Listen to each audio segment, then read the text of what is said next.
माता सती जाकर भगवान शंकर को प्रणाम करने लगी। जाई शंभु पद बंधनु कीना, लेकिन भगवान शंकर ने क्या किया? सन्मुख शंकर आसन दीना, बराबर में नहीं बैठा है माता सती को, सामने बैठा दिया और लगे कहने हरि कथा रसाला, दक्ष प्रजेश बहे देहि देहि काला।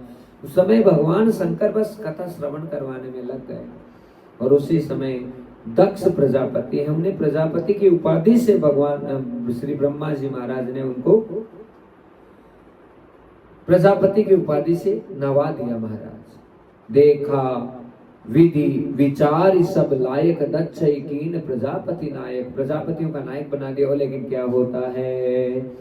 बड़े अधिकार दक्ष जब पावा, यही सबसे बड़ी बीमारी है भक्तजनों, अति अभिमान हृदय तब आवा।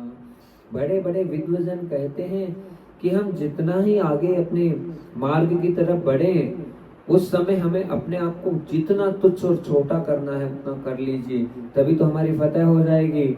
नहीं, ये अभिमान, ये अहंकार एक ऐसी बीमारी है भक्तजनों, जो बड़े से बड़े को बड़े, जो मतलब बहुत आगे बढ़ गए, मान लीजिए आध्यात्मिक उन्नति उनकी हो गई, सांसारिक उन्नति किसी की हो गई, किसी भी प्रकार का कोई प्रमोशन जीवन में प्राप्त कर लिया, तो उस स्थिति में बस वहां से अभिमान अहंकार ऐसा प्रकट होता है कि हमारा सर्वस्व नष्ट हो जाता है। उस अभिमान को नियंत्रण करना ही सबसे बड़ा हमारा कर्तव्य है, पर वो हो नहीं सकता ऐसे। वो उसी के अभिमान नियंत्रण में होगा जिसने भगवान का आश्रय ले रखा है। बिना भगवान के आश्रय के, क्योंकि बाबा सुखदेव जी भागवत में कहते हैं, तपस्विनो दान परा यशस्विनो मनस्विनो मंत्रवीद सुमंगला, क्षेमम न विन्दन्ति विनाय दर्पण तस्मे सुभद्र स्रव से नमो नमः।